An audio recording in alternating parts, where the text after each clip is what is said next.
porque estaba escrito en algún dogma, en algún libro, las guerras de liberación. ¿Sí? Entonces, nuestra guerra de independencia, ¿qué fue? ¿Para quién la hicimos? ¿De quién nos independizamos?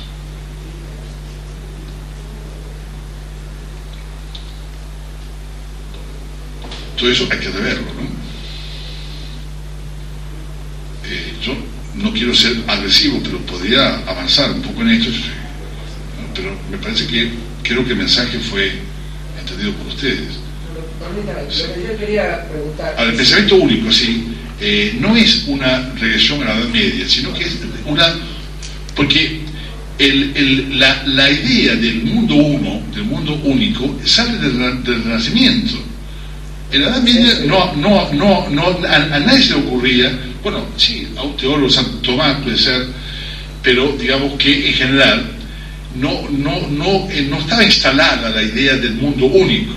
Sí en el Renacimiento, y sí luego en la Edad Moderna, y sí esto culmina en Kant, ¿se acuerdan? La paz perpetua, y luego por supuesto todo el racionalismo francés, ¿no? Y luego la gran revolución francesa, la gran, entre comillas, revolución francesa que inventa la guillotina, ¿no? Entre otras cosas. En fin, yo soy partidario de revisar todo lo que hemos aprendido hasta ahora. Pensamiento único, sí, este es el verdugo que nos espera ahora al salir de esta película, ¿no? Sí.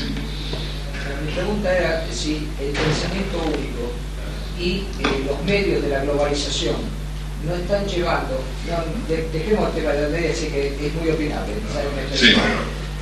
Si no están llevando a un adoctrinamiento fanático del mundo. Nosotros vemos como en Estados Unidos el promedio de norteamericanos es muy inculto, pero para colmo es un inculto adoctrinado, y esto si no es más una guerra de medios que en otros campos.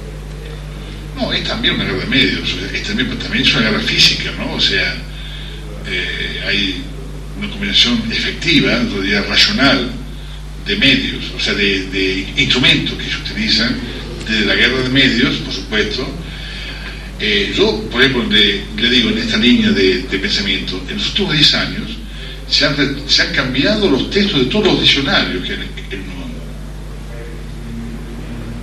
buscando que el pensamiento único, decía, antes la zoología estudiaba al rinoceronte y a la jirafa como dos cosas muy distintas. Ahora son dos elementos físicos, digamos, muy parecidos. Tienen estómago, ambos, sí, claro, tienen patas, tienen ojos, en fin, un montón de cosas en común, ¿sí? Entonces, ¿qué diferencia hay entre un negro y un blanco? Ninguna, pequeña, digamos. ¿Qué diferencia hay entre un árabe, entre un palestino y un judío? Pequeña, solamente que uno tiene poder y el otro no. Es una pequeña diferencia, ¿no?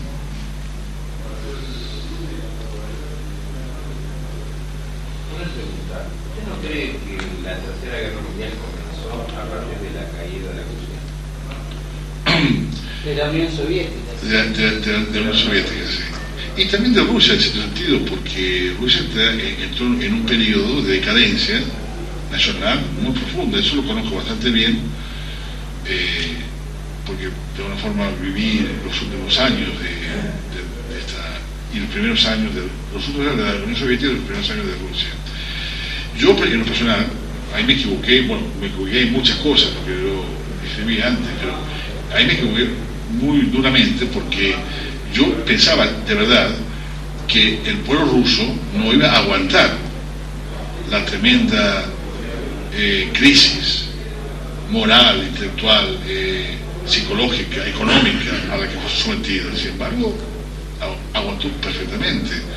Cuando cayó el muro de Berlín, para dar una cosa así, en el mundo comunista o excomunista, hubo una fiesta. Yo me acuerdo, yo estaba en Alemania Oriental en aquella época y me acuerdo cómo se vivió aquello.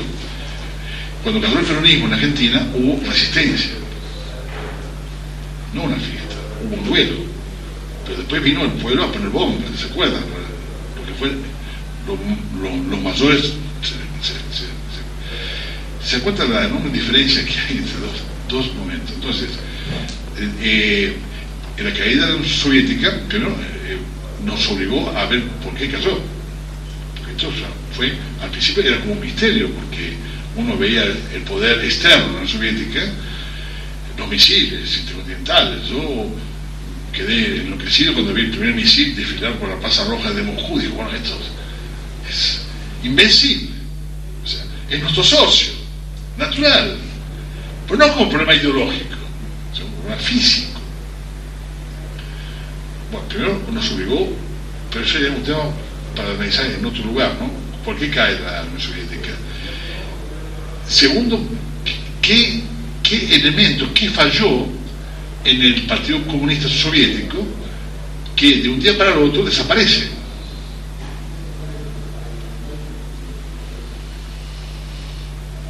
Aquí el problema se fracturó en 3 pedazos, pero no desaparece, digamos, ¿no?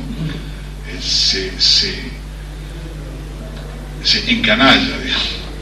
Va a ser una breve encanallece, pero en realidad hoy día es todavía un tema de discusión los factores que provocaron la caída de la Unión Soviética, ¿no? Aunque hay elementos claros, ya bastante claros. Pero naturalmente que eso cambió el mundo. Si hoy hubiese, porque la política internacional funciona por polarizaciones. O sea, si hoy tuviésemos un polo, aquí se habla de China, ojalá China fuese el polo que nos estamos necesitando. Claro, ojalá Alemania o la alianza franco-alemana sea el polo, pero no lo es. Rusia está en un equilibrio tan inestable y está tan gobernado por ciertos lobbies que manejan su economía, que no quiero volver a repetir el nombre de estos lobbies porque son los mismos que gobiernan la economía de otros países. Y cuando ustedes se acuerdan que pocos días después del 11 de septiembre un avión ruso lleno de judíos israelíes viajaba por el Mar Negro y lo voltean, eso porque Sharon le dijo a Bush: yo voy a negociar con los rusos, si vos no me das lo que yo quiero. Entonces, en mi opinión, Rusia ha desaparecido como polo de poder. Me interrumpo un Sí, segundo. Usted lo ubica a Levet. ¿Ah? Levet. A Liebet, sí, el general Liebet. Lo mataron, murió. Claro, yo hablé con él muchas veces. Era un tipo muy interesante en muchos aspectos. Ya está un poco corrompido porque le habían dado una región para gobernar ya de diamantes y de minas de diamantes. Pero en fin. Pero apuntaba a ser el especie de lo que usted decía recién. Sí, pero lo mataron. Sí. Llovió, cayó un día. Me interrumpo un segundo, yo también uso la misma fórmula. Escúcheme, ¿por qué retira Khrushchev? No, el general Liebet fue un fenómeno muy interesante, sí. ¿Por qué retira Khrushchev los misiles de Cuba cuando Kennedy va a morir? Bueno, no sé, eso fue hace mucho tiempo, pero a mí me parece que porque la Unión Soviética tiene una política muy clara en cuanto a su expansión. Ellos no avanzaban más que el radio de acción de los aviones Tupolev de carga, que eran 6.000 kilómetros. Usted ponga un compás en los extremos, en las fronteras de la Unión Soviética antigua, y trace círculos, y América, Cuba, no está dentro de esa relación. Angola sí. Claro. Porque la capacidad de hacer política depende de la capacidad de proyectar poder. Si usted no tiene capacidad de proyectar poder, todo lo que usted diga, sus palabras, proyectar poder, es lo que Estados Unidos está haciendo hoy, de forma sistemática y eficaz. Los soviéticos de aquella época proyectaban poder, sí, lo hicieron en muchos lugares del mundo, pero siempre dentro del radio de acción de los 6.000 kilómetros de Tupolev. ¿Sí? No era que eran bonitos, era mejor, no, pues nunca la historia fue una pelea entre buenos y malos, nunca, jamás. Era que su radio de acción era limitado. Por eso que los soviéticos nunca apoyaron a ninguna guerrilla en América Latina, al contrario, la combatieron, la denunciaron, Partido Comunista lo llama, como en Bolivia. y sí apoyaron y transitaron el camino de los acuerdos, como el famoso acuerdo de compra de armamento de Perú. Velasco Alvarado hace un acuerdo de transferencia tecnológica militar más importante en la historia no comunista del mundo, de un país no comunista, quiero decir. Entonces, ellos iban a los acuerdos con los ejércitos. Viola, Panamérica, muchos otros.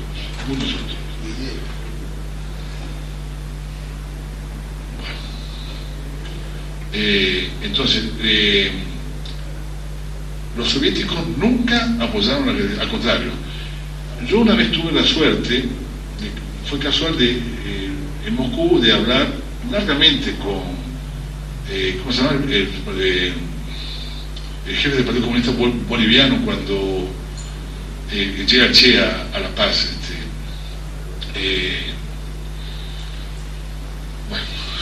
Yo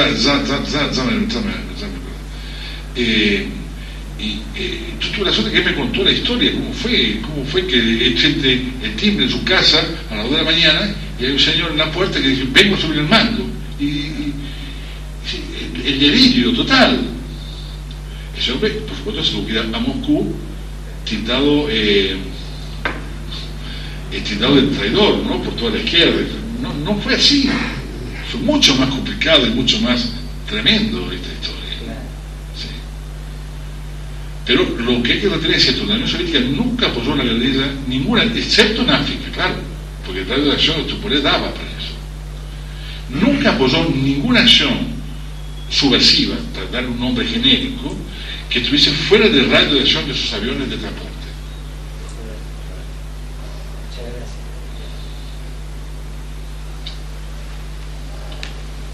No me digan, no pregunta, es decepcionante. Así que no los conmoví. Sí. Quería saber qué alternativas históricas, volviendo a la guerra de independencia de América del siglo XIX, qué alternativas históricas barajan a cómo finalmente sucedieron, como las guerras que se dieron. ¿Cuáles son la historia hecha ya no se puede modificar, o sea, lo que pasó, y por eso somos como somos, ¿no? Pasó lo que pasó, pero siempre queda el juego mental, porque es un juego mental, de imaginar escenarios distintos, que es lo que usted está preguntando. El problema grave era que el mismo tumor que corrompió América en esa época corrompía a España, que era la masonería, eran los grupos ligados a Inglaterra. Decía, Inglaterra recogió todos sus voluntarios, todos sus muchachos, todos sus Bolívares y sus Mirandas y sus San Martínez, de esa crisis española, que no logró recuperar el control, no ya del mundo, pero por lo menos de América. Porque cuando un muchacho, por ejemplo, como San Martín, vamos a poner, o Miranda, una generación antes, llegaba, un muchacho que había nacido en Caracas, llegaba a la Academia Militar de Zaragoza y estudiaba la carrera militar como cualquier hijo de vecino español, ¿no? Era un español americano, como se decía en esa época, ¿no? Este español es americano. El otro español es madrileño, pero no había ninguna diferencia jurídica entre uno y otro. No era un Kemper, ¿sí? Bueno, por supuesto, forzando un poco la imaginación, claro, porque no pasó esto que voy a decir, pero es decir, lo ideal hubiese sido seguir con la unidad. Miren, la independencia norteamericana, ¿no? la guerra de independencia y la victoria, digamos, de la insurrección norteamericana, se da gracias a dos países.